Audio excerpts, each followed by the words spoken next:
Hey guys, again, D-Man66. Some guys wanted to see how a wheel bearing is changed. This is my way of doing it. I got my buddy here, real good beer, if you like hoppy beer.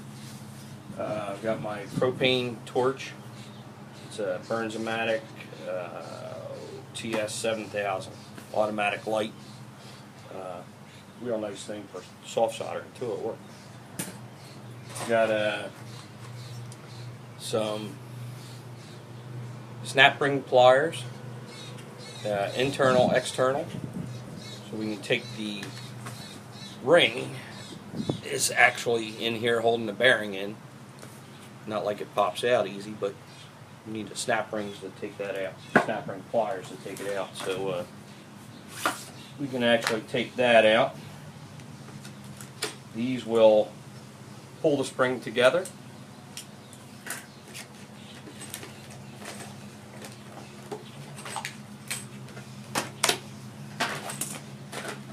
These will expand the springs, different springs for different parts on your quad or car or whatever you need them for. So anyway, and then it also comes with extra pins, angles, straights.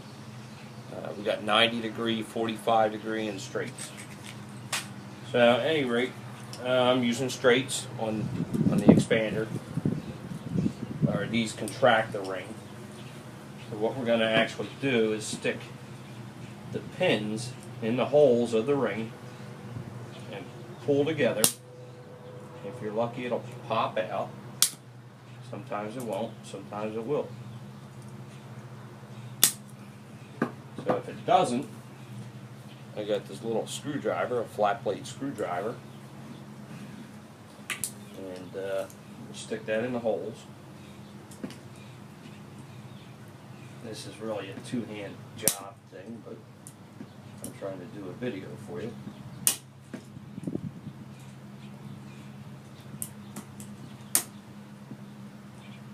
So I'm pressing down, and I'm going to catch that ring right there. And I'm going to pry it out of here. Or up here, wherever you can. Alright, so now it's pried out just a hair. I can actually grab it with a screwdriver, stick that little tiny screwdriver in there and work its way around, and it will start coming out on its own once you work the screwdriver around.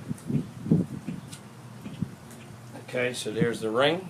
See the holes in it? You just stick these little pins in the hole and squeeze the handle, and it squeezes the ring together. It should pop out. Put that crap aside, and we'll put this back there so I don't lose it because it's kind of windy today. I got a 1.25 inch piece of pipe that I use for beating on stuff. BFH. Ball peen BFH. Works really good for a lot of stuff. Here we have a front wheel bearing and a rear wheel bearing. See the size difference? And the bore sizes are not the same on these two. The front is actually wider than the rear. The bore size, not the width. Get the picture. These are, I believe both of these are all balls bearings. The rear seemed to hold up pretty good, but the fronts didn't really seem to hold up too well. Way back I had these wide offset wheels and they beat the crap out of everything. So when you're doing this, you can flop that over your knuckle. You can heat the outside of the aluminum of the knuckle. Try not to burn the rubber on your ball joints when you do that. And when you're pounding out, if you're going to use a pipe like this on the old bearing, you can put it on the back side of the knuckle and pound it forward where you took the clip out. So we can try that now.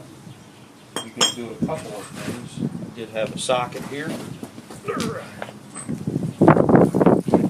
If you you have a wide socket, you can take that and actually pound it. Okay, so mine's starting to come out already. It's only going to go so far. We're to the edge now. So we can actually flip that over. And I'm going to actually pound it with the pipe through the backside.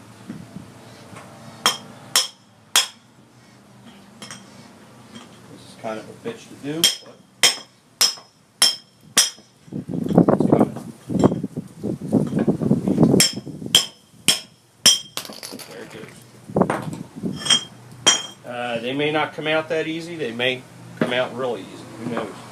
The bore of the bearing usually comes out fairly clean. You could take some emery cloth or Scotch-Brite and clean the inside of this. And by the way, my new bearings are in the freezer right now while we're doing this work. The metal will slightly contract in the freezer, and when you go to put it on, it should slide in if you add some heat to it. So I used to have marine grease in here. And what I'm looking at now is I'm just inspecting the inside of the bore of this, making sure everything looks alright. You have two ends and an open front end, and the back side, which has a lip going around the back side. So your bearing can only go in so far. Once it's seated, that's it. So that's that. You can take a little screwdriver if you want to clean out any dirt, emery cloth, Scotch-Brite. It all works. This front knuckle's not too bad. You don't want dirt or mud in there and then put the new bearing in it, because then it won't seat properly, and then if it don't seat properly, when you go to put this ring back in and it's not seated, shit can happen. Right? Cheers. So our old bearing's out. The new bearing's in the freezer, which I'll go get. I'll heat that up enough. I don't know if the wind will let me heat it up.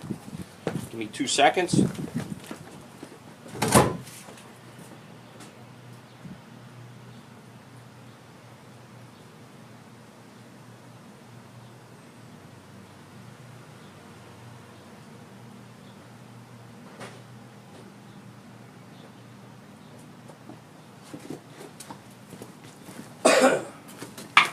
New bearing.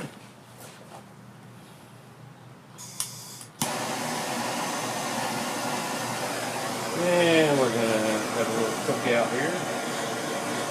Just going to heat this race up. Remember, don't get the don't heat up the rubber parts or get them really hot, because you'll cook them and then they're beat after that. My bearing is starting to frost because it's cold. This heat will transfer down to here, so like I said, don't cook it, you'll be alright. You still may have to use some persuasion on this.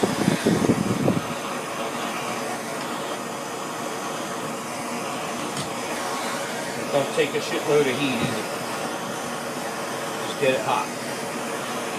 Let's try that out. So you got the new bearing here, that's getting hot. There it is. Slid right in. I don't have to use anything else on it. Flip her over. Check inside here where the lip is, that the recess is that holds the bearing. It only goes so far in. Make sure it's all the way down. Okay. These are Pivot Works bearings. It's the first time I'm using them. See if they're any better. Alright, so that's all the way in. Sweet. Now we get a ring. Make sure your ring's clean. However you got to clean it.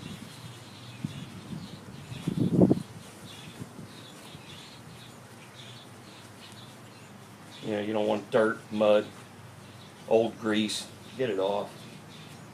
Make sure it looks fresh. Even in the ring where it seats in here, you know, try and clean that out. Probably should have done that before I put the bearing in it. Oh well.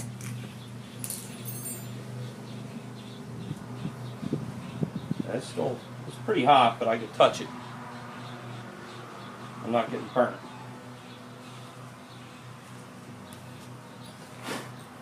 So there you go.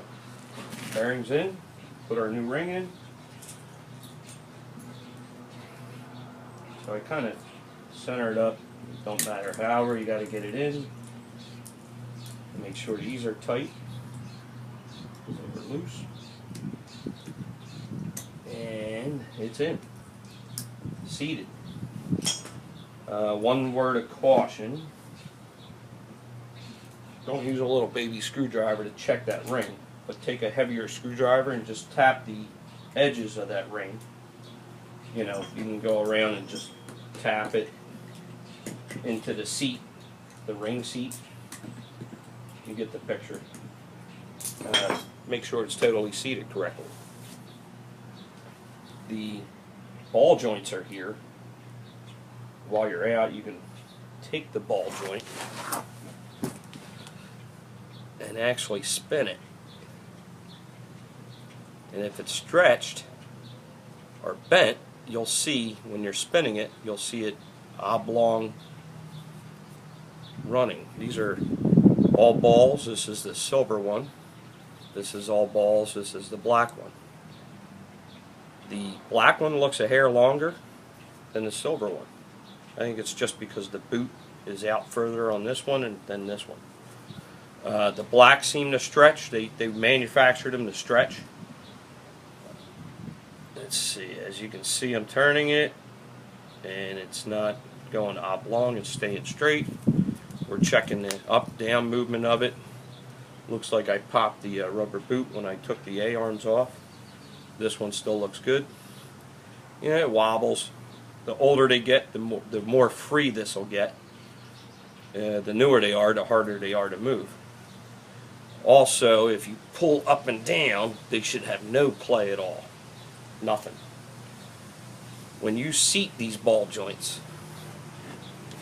you can see a clip right here. Make sure you take a screwdriver or a punch and seat that clip in all the way. You can heat this arm up right here after that clip's off and pop these out with no issue with some heat. Once you put a new one in, do the same thing. Put the ball joint in the freezer. And once you get the old ball joint out, this is hot, you can take the cold ball joint and slip it back in place. Make sure everything's cleaned up before you do that, so it seats all the way in at the seating surface right in here. But over here, make sure you take that clip and you actually use a punch or a screwdriver and push it into the ball joint recess for the clip. If you don't, that ball joint may pop back out and you may not tell the story down the road about it. Very dangerous, but something I learned because I actually went through it. So that clip in there, make sure you seat it towards the ball joint in the clip of the ball joint or in the recessed surface of the ball joint. If you do that, you're ensuring the clip's in there, you're good to go. These are factory clips, not all balls clips. I don't like using the all balls clips because they didn't seem to seat it properly to me. So I reuse the old clips on there. So that's pretty much it. And then just reassemble everything the way you took it apart. Yeah. Make sure you retorque the axle nuts, the tie rod end nuts, the A-arm nuts, the shock nuts, bolts, and you'll be good to go. So, any questions, just hit me up. There it is. Not too hard.